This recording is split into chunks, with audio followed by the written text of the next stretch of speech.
Dieu. Bonjour tout le monde. Heureusement que tu... Let's go. Bonsoir à tous. Alors, 4ème vidéo, je pense, quoi. La 5e. Ah, 5ème. Oh là là, mon Dieu. Bonjour tout le monde. Heureusement que tu es là. Hein. Ouais, on essaye.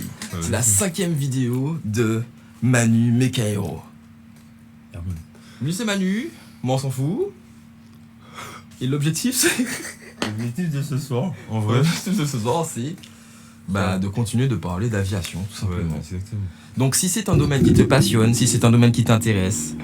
Si c'est un domaine qui t'intrigue, ou tu es curieux même de l'aéronautique et de tout ce qu'il y a dedans, hein, et tout ce qui peut t'intéresser, tu vas, j'espère, kiffer. tu vas sûrement kiffer. Ok.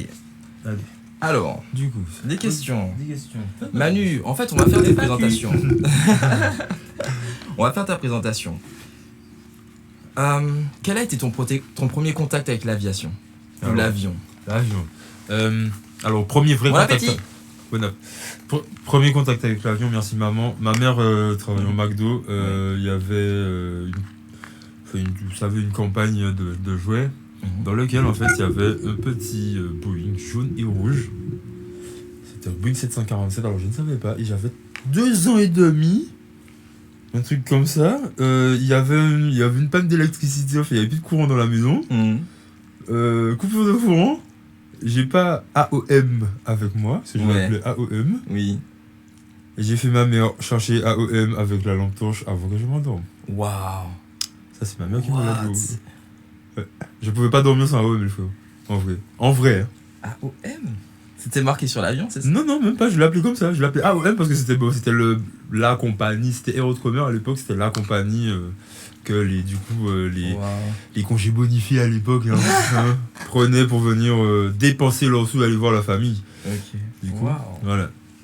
2 ans et demi. 2 ans et demi, mais je t'ai dit, j'ai pas de souvenir. Donc si j'ai pas de souvenir, en vrai, c'est que ça remonte. Ça remonte. Ouais. Vraiment, j'ai pas envie, je te dirai pas de bêtises. C'est ma mère qui m'a dit. Ouais, non, je mais disais, c'est je veux AOM. Tu vas chercher AOM, mon frère, en vrai, parce que je vais pas dormir sans ça. La galère.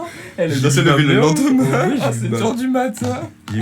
J'ai fait ma mère prendre une pile, les gars, à l'époque, c'était une pile avec une grosse pile. C'est 12 volts. Ouais. Ou, je sais plus, je m'en souviens même plus. Les gars, c'était gros, énorme. Laisse tomber. J'ai fait chercher ça et vraiment, depuis ça, en vrai, premier contact, c'est celui-là. Ok. Dac, tu sais quoi? En fait, par rapport à cette histoire de minutes, on en a pas vraiment besoin. Parce que maintenant, je vais couper les vidéos. Ah, cool. Alors, je vais les refaire et les enregistrer. Ok. Donc, en fait, on va parler autant qu'on veut. Et tu vois, ça va faire les épisodes directement. Donc, ça, c'est freestyle. Ok, ça, c'est freestyle. Ouais.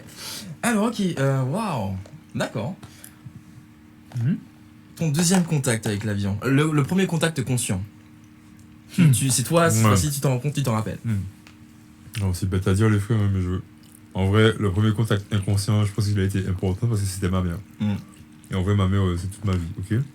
Mais le deuxième contact, en fait, qui a été important et révélateur, vraiment, parce que je pense que ça a été une remontée de souvenirs inconscients, je pense. Je pense que c'est ça. Ouais. Mon père, en fait, il a une sœur, sa sœur part en France.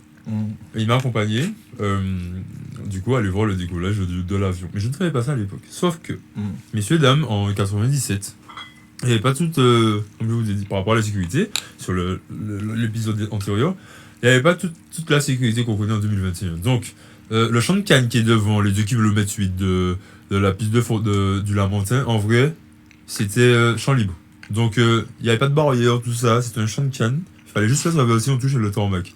La belle époque. La belle époque, vraiment. Donc, mon père me dit, ouais, tu cours. Et je cours. Mais tourne-toi. Je me tourne. Et les gars, je vois une espèce En vrai, il faut que j'aille chercher la flotte. Mais c'est MD11, un truc comme ça. Un boucan sur roue, les frères. J'ai vu ça monter, c'est venu en moi. MD11, c'est un avion, j'imagine. Ouais, oui, excusez-moi, c'est MD11. McDonnell Douglas. Je vais chercher. Ok. Prochain épisode. Ouais. Et depuis ça, mon frère, entre les flight simulators, j'allais acheter Qu'est-ce que tu t'es dit à ce moment-là en fait? Si tu l'as vu voler au-dessus de ta tête, c'est ça? Ouais, je l'ai vu voler au-dessus de la tête, bah peut-être le frère, mais après ça, ben, c'est. Mais c'est. Qu'est-ce que tu as ressenti et qu'est-ce que tu t'es dit? En vrai, mais tu sais, Ben, on parlait de ça tout à l'heure, on a porté, vraiment bien dessiné. Le bonheur, en fait, juste c'est ça. Je me suis senti bien.